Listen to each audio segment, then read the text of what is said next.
Apa yang terjadi dan bagaimana mengatasi perundungan ini? Kita langsung berbincang dengan Komisioner KPI Pusat Mimah Susanti dan psikolog Sani Budiantini.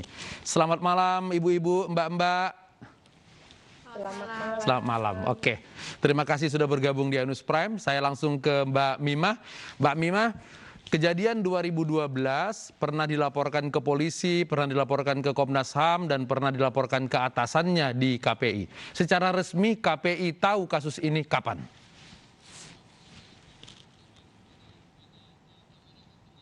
Baru tahu tanggal 1 September kemarin berdasarkan informasi yang beredar gitu ya. Nah, berdasarkan informasi itulah maka KPI memanggil jajaran kita ya di internal gitu ya, dengan diawali pembentukan tim investigasi internal untuk memastikan gitu, memastikan informasi yang beredar itu kebenarannya gitu ya.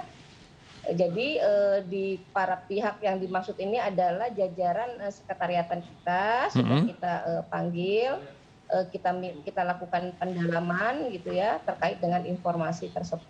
Oke, bagaimana modusnya para pelaku ini sehingga selama 9 tahun tidak ada yang mengetahui kejadian? Padahal kalau dibaca dari surat tersebut, kejadian itu sangat dramatis dan memalukan. Tadi sempat terputus ya, saya sempat terputus nih Mas pertanyaannya. Iya, bagaimana modus operandi pelaku sehingga kemudian selama 9 tahun tidak diketahui oleh pihak KPI dan kawan-kawannya di kantor? Jadi begini gitu ya, kita ini kan baru melakukan langkah-langkah pendalaman ya di internal untuk memastikan kebenaran informasi tersebut. Jadi kami belum bisa ngambil kesimpulan terkait dengan informasi ini karena memang secara paralel juga bersamaan dengan penyelidikan di kepolisian. Tapi langkah-langkah memanggil para pihak termasuk terduga pelaku gitu ya yang berjumlah 8 orang gitu ya, itu sudah dimintai keterangan oleh KPI. Sebagai pimpinan ya, kami sudah memanggil. Dinonaktifkan, apakah ini untuk memudahkan penyelidikan atau KPI sendiri secara internal sudah mengetahui ada pelanggaran di sana? Ini untuk agar mereka bisa fokus ya, fokus menjalani proses penyelidikan di kepolisian. Karena kan kalau misal mereka masih aktif, tentu mereka akan dibebankan terhadap tugas-tugas kantor. Baik, saya ke Mbak Sani. Mbak Sani 9 tahun. Baik. Ya, sudah mendukung upaya seluruh aparat ya, dalam hal ini kepolisian dalam penyelidikan. Ini adalah melakukan membebas tugaskan para terduga pelaku. Baik, saya ke Mbak Sani. Mbak Sani, 9 tahun kejadian ini, banyak kemudian orang yang berkomentar, kok bisa ya orang ini tahan selama 9 tahun diperlakukan seperti itu? Secara psikologis apa sih yang dialami oleh si korban ini, tapi dia bisa menahannya untuk tidak meributkan? Ya, izinkan saya memakai kalimat penyintas kali ya, karena kalau kita bilang penyintas ini adalah di mana MS ini berusaha untuk memang bertahan ya dari tekanan yang dialami. Kenapa ada orang yang bisa bertahan sampai 9 tahun? Kalau kita lihat sebenarnya penyintas ini telah berusaha melaporkan atau menginformasikan apa yang dialami kepada pihak-pihak tertentu yang dia rasa sebenarnya bisa memberikan perlindungan. Nah, namun ketika usaha ini gagal ya, cuma kalau kita lihat dari berita sudah beberapa kali juga usaha ini dilakukan, namun mentok di situ dan mungkin sudah terjadi juga akhirnya putus asa ya, sehingga kalau kita lihat dalam keterputusasaan ini penyintas ini ya berusaha untuk bisa merecovery ya trauma yang dialami. Kalau kita lihat juga dari berita bagaimana penyintas ini juga berusaha untuk ke psikiater ya, ada pendampingan dan sebagainya. Ini juga adalah salah satu indikasi bahwa sebenarnya dia tidak sanggup kan, kalau sendiri tidak sanggup, tapi perlu bantuan secara profesional untuk merecovery traumanya. Paling tidak bisa mengatasi gangguan-gangguan yang dia alami secara psikologis. Kalau kita lihat ada ketakutan, ada rasa tidak percaya diri di sini ya, kalau kita lihat dari penuturannya, dan luar biasa sekali menurut saya ini menyedihkan dan memprihatinkan karena tadi ketika ada penyintas atau korban ya lain yang melakukan suatu pengaduan, sudah sebaiknya sumber yang diadukan ini ada sumber yang diharapkan bisa membantu, mestinya turun tangan dan menuntaskan secara langsung begitu. Nah inilah yang saya sesalkan, karena siapa lagi yang bisa melindungi ya penyintas ini kalau bukan yang diharapkan tadi, atasan dan sebagainya. Nah kalau kita lihat memang ternyata perundungan ini tidak hanya terjadi di kalangan SD, SMP, SMA atau remaja, tapi di kalangan dewasa ya yang notabene adalah pekerja di sini. Itu pun terjadi. Kenapa? Karena kita bisa sebut adalah ini perundungan karena yang korban di sini adalah yang merasa memiliki power yang lebih sedikit dibanding pelaku, di mana pelaku ini memiliki dominasi atau power yang lebih besar. Ya, makanya kalau kita lihat perundungan itu bisa terjadi di mana saja, dan kalau kita lihat mungkin dengan kasus ini bisa membuka kasus-kasus lain yang mungkin saja terjadi, namun orang ini lebih baik bertahan atau tutup mulut dibandingkan akhirnya putus asa karena tidak mendapat perlindungan yang diharapkan. Baik, oke. Saya ke Mbak Mima lagi. Mbak Mima, boleh tahu level pekerja yang penyintas ini di level mana? Apakah dia pegawai kontrak atau pegawai permanen di KPI? Pegawai kontrak ya, karena kan kontraknya 1 tahun, per tahun diperpanjang gitu ya, per tahun diperpanjang. Jadi posisi yang bersangkutan saat itu adalah sebagai tenaga editing atau visual data. Jadi ada beberapa staf ya, ada staf pemantauan, ada visual data, gitu, ada tenaga analis. Jadi posisinya adalah melakukan editing terhadap beberapa program siaran ya, baik di televisi maupun. Saya ingin mengaitkannya dengan pernyataannya Mbak Sani tadi bahwa power si penyintas ini lebih rendah daripada powernya si pelaku. Demikiankah? Kita komunikasi kita dan pendalaman kita memang belum sampai seitu ya, Mas. Karena memang informasi yang kita dapatkan belum bisa menyimpulkan gitu ya, sampai sedalam yang disampaikan oleh Mbak Ibu tadi gitu.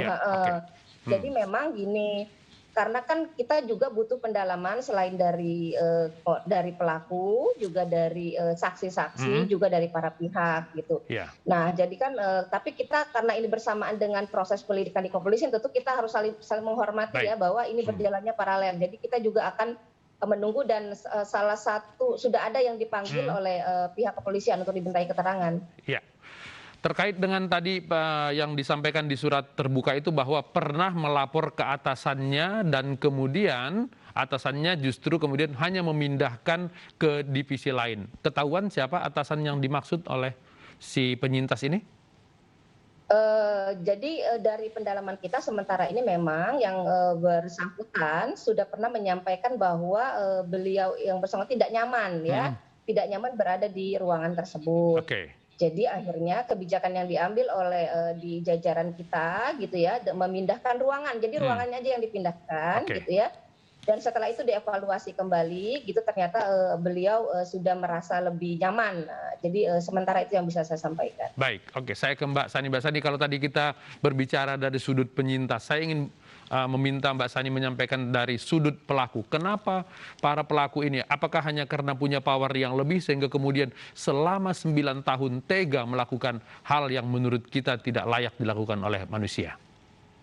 Ya memang secara umum pelaku perundungan atau pelaku bullying itu memiliki motif adalah adanya kepuasan, adanya rasa bahagia di atas penderitaan. Di mana biasanya kalau kita telusuri lagi pelaku ini juga memiliki gangguan dari sisi mungkin kepribadian, atau mungkin juga ada kejadian-kejadian masa lalu yang kalau kita korek lagi mungkin berhubungan juga dengan apa yang dia lakukan saat ini.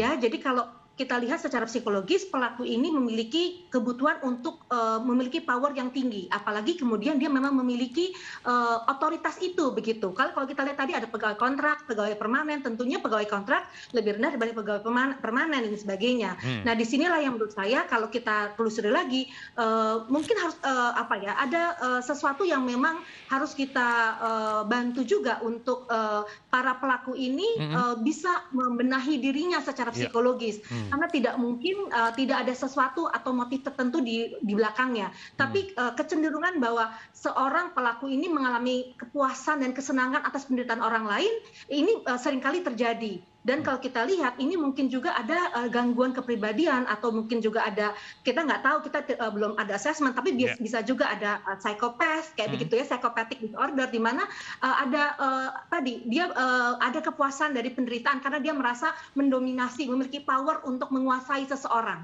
Itu yang terlihat. Nah, ini sebenarnya hanya menjadi salah satu contoh saja, dan ternyata banyak sekali juga yang mengalami kasus seperti ini. Dan saya yakin dari Komisi Penyiaran Indonesia, Mbak juga menyatakan akan diusut tuntas. Dan saya yakin karena ini juga blow up, dan bersyukur juga ya bahwa penyintas ini sudah menginformasikan ke media sosial dan tembusan mungkin ke presiden dan sebagainya, bahwa ini ada, saya mengharapkan sekali ini terjadi. Jadi jangan sampai para penyintas yang lain atau korban yang lain itu hanya diam meratapi nasibnya saja hanya untuk merecover, tapi sebenarnya ini penting untuk membongkar banyak hal yang terjadi kasus seperti ini di Indonesia dan sekalian menekan kasus-kasus yang mungkin saja terjadi. Oke, untuk memutus kejadian ini yang biasanya hanya terjadi di sekolah-sekolah, apa yang harus kita lakukan?